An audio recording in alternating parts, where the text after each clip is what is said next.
بسم اللہ الرحمن الرحیم۔ اوج بن انق دنیا کا لمبا ترین انسان تھا۔ طوفان حضرت نوح میں بچ گیا تھا۔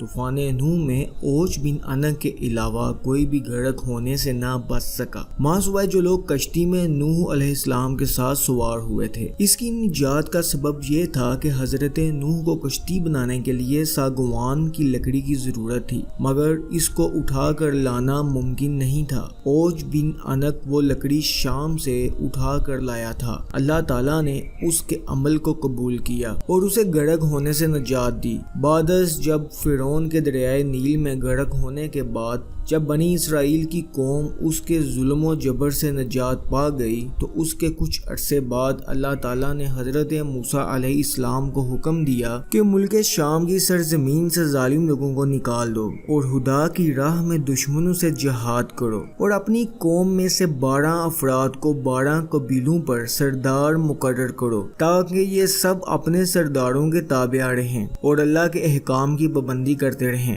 بس حضرت موسیٰ علیہ السلام نے ایسا ہی کیا۔ اللہ کے حکم کے مطابق حضرت موسیٰ علیہ السلام اور حضرت ہارون علیہ السلام جہاد کے لیے اپنے سرداروں اور قوم کے ساتھ جب کنعان کے مقام پر پہنچے تو اپنے سرداروں کو حکم دیا کہ وہ ملک شام جا کر وہاں کے ظالم لوگوں کے حالات معلوم کریں۔ جب یہ لوگ وہاں پہنچے اور وہاں کے حالات معلوم کیے تو انہوں نے وہاں پر ایک بہت بڑے قد و قامت والا انسان دیکھا جس کا نام اوج بن انق تھا۔ اوج بن انق حضرت آدم کے زمانے سے حضرت موسیٰ علیہ السلام کے زمانے تک زندہ رہا۔ اس کی عمر تقریباً 3500 سال تھی۔ اس کی ماں کا نام صفورہ اور باپ کا نام انق تھا۔ طوفان نوح علیہ السلام میں سے یہی شخص بچا تھا۔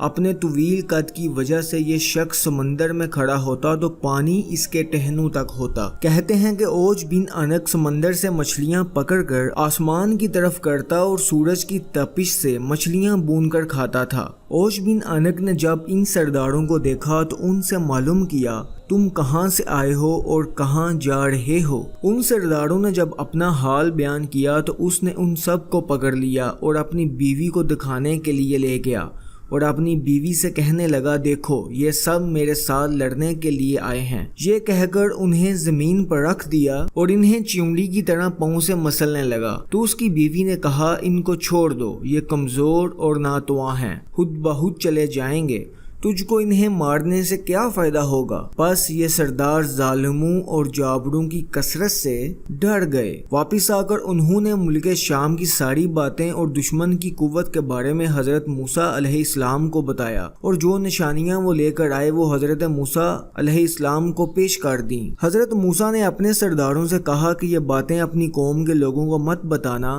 کہ دشمن کی طاقت کتنی ہے، کیونکہ یہ لوگ تو پہلے ہی بزدل ہیں اور جہاز سے بھاگ جائیں گے۔ حضرت موسیٰ علیہ السلام کے حکم پر ان 12 سرداروں میں سے صرف 2 سردار اپنے وعدے پر قائم رہے، باقی 10 سرداروں نے عہد شکنی کی اور قوم کے لوگوں کو وہاں کا سارا ماجرا اور اوج بن انق کے ہاتھوں پکڑے جانے کا واقعہ بھی بیان کر دیا۔ جب حضرت موسیٰ علیہ السلام کی قوم نے یہ سارا واقعہ سنا تو ڈر کر جہاز سے کترانے لگے اور مصر واپس جانے کی تیاری میں لگ گئے۔ حضرت موسیٰ علیہ السلام نے اپنی قوم سے فرمایا اے لوگو تم جہاز سے مت گھبراؤ، اس سے مت بھاگو، کیونکہ اللہ تعالیٰ نے وعدہ فرمایا ہے کہ میں تمہیں ان کافروں پر فتح دوں گا۔ تو حضرت موسیٰ علیہ السلام کی قوم کے 2 سردار یوشع بن نون اور کلات بن قتادہ اپنے وعدے پر قائم رہے اور اپنی قوم سے کہنے لگے اے قوم ٹھہر جاؤ اور جہاد کرو، اللہ تعالیٰ تم کو فتح دے گا۔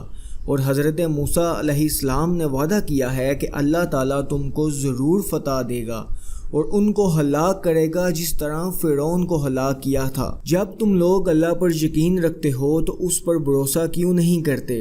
قوم نے کہا کہ ہم ساری عمر وہاں نہیں جائیں گے۔ اے موسیٰ تو جا اور تیرا رب دونوں جا کر ان سے لڑو، ہم تو یہیں بیٹھے رہیں گے۔ حضرت موسیٰ نے ان سے غصہ ہو کر ان کے لیے اللہ تعالیٰ سے بد دعا کی، جس کی وجہ سے شام کی فتح میں 40 سال کی تحیر ہوئی۔ اس مدت میں بنی اسرائیل کے نافرمان لوگ جنگلوں میں بھٹکتے رہے۔ دوسری طرف جب حضرت موسیٰ علیہ السلام ہاتھ میں اپنا عصا لیے حضرت ہارون علیہ السلام کے ہمراہ ملک شام روانہ ہو گئے، جب حضرت موسیٰ کی باقی قوم بنی اسرائیل نے واپس مصر جانے کا ارادہ کیا تو تمام رات چلتے رہے، مگر جب صبح ہوئی تو دیکھا کہ جہاں سے روانہ ہوئے تھے ابھی تک وہیں پر موجود ہیں۔ وہ سمجھ گئے کہ حضرت موسیٰ علیہ السلام کی بد دعا سے یہ حال ہوا ہے۔ تب یوشع بن نون نے ان سے کہا کہ اس میدان میں ٹھہر جاؤ اور صبر کرو اور استغفار پڑھو جب تک حضرت موسیٰ علیہ السلام شام فتح کر کے واپس نہ آ جائیں۔ بنی اسرائیل کی قوم کے 6 لاکھ افراد حضرت موسیٰ کی بد دعا سے 40 سال تک اس جگہ سے نہ نکل سکے۔ اس جگہ کا نام طیہ ہے جو اردن اور فلسطین اور مصر کے درمیان ایک میدانی علاقہ ہے۔ غرض کہ حضرت موسیٰ علیہ السلام جب اوج بن عنق کے شہر کے نزدیک پہنچے تو لوگوں کی ہیبت ناک شکلیں دیکھیں اور اللہ کی مدد مانگ کر آگے بڑھے۔ جب اوج بن عنق نے ان کو دیکھا تو چاہا کہ پکڑ کر چونٹی کی طرح مسل دے